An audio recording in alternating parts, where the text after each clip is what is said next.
Welcome to today's episode of Heard and Seen Around. I am Rajesh Karipurath. This is my take on macroeconomic and geoeconomic data points which I find interesting. I hope you enjoy watching it as much as I enjoyed curating it. Cheers. Yield curves are economists' version of astrology, except occasionally useful. Bonds are boring right up until they aren't. Markets can price bad news. They struggle with confusing news. Risk never disappears. It simply changes address. There are only 10 kinds of people in the world, those who understand binary and those who don't. India's defense imports are getting a very distinct European accent. In just 2 years, Europe's share of India's arms imports has jumped from 21% in FY24 to 53% in FY26. Leading the charge is France, which now counts India as its largest defense customer, accounting for 24% of French arms exports. Think Rafale jets, submarines, missile systems, and technology partnerships. This isn't just buying equipment, it's a strategic bet on long-term defense ties and diversification away from the traditional suppliers. Everyone wants AI exposure, but not everyone wants to pay Amazon's 27 times earnings or Google's 26 times. Enter China. Tencent trades at around 13 times forward earnings, Baidu at 14 times, and Alibaba at 17x. A steep discount to many US tech giants, despite investing heavily in AI, cloud computing, and large language models. The market's concern is clear. Regulation, geopolitics, and slower economic growth, but that's exactly why valuations look so different.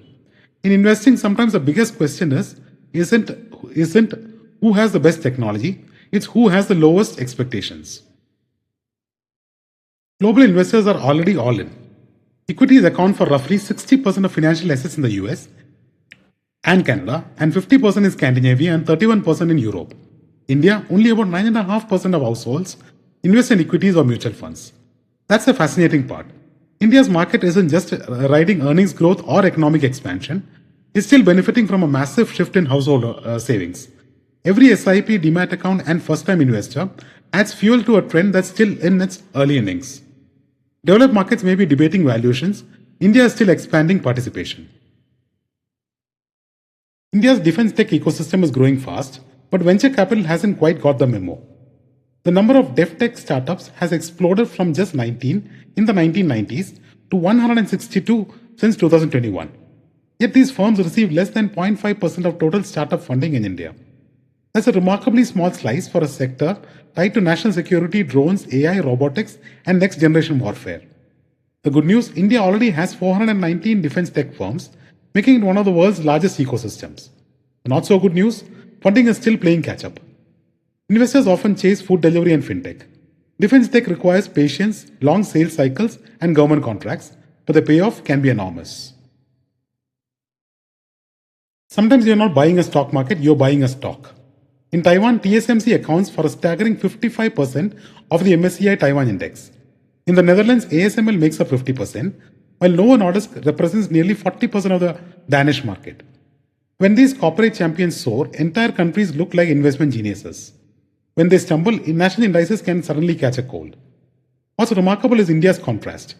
Despite being one of the world's largest markets, HDFC Bank is only 6.4% of the MSCI India index. That's far less concentration than many developed markets and reflects a broader, more diversified equity ecosystem. Sometimes diversification is just not about owning more stocks, it's about living in the right index. Here's a statistic that surprises many investors. FPIs own just 3% of India's government bonds, while 97% is held by domestic investors. Commercial banks, insurance, and the RBI remain the dominant holders of government debt. That's actually a position of strength. Debt investors tend to be stickier, while equity flows can be far more emotional. If foreign capital gradually increases its participation in India's bond market, while domestic investors continue powering equities through SIPs and retirement savings, that's a healthy balance. Think of it this way: borrowing confidence from the world while keeping ownership of corporate India largely at home.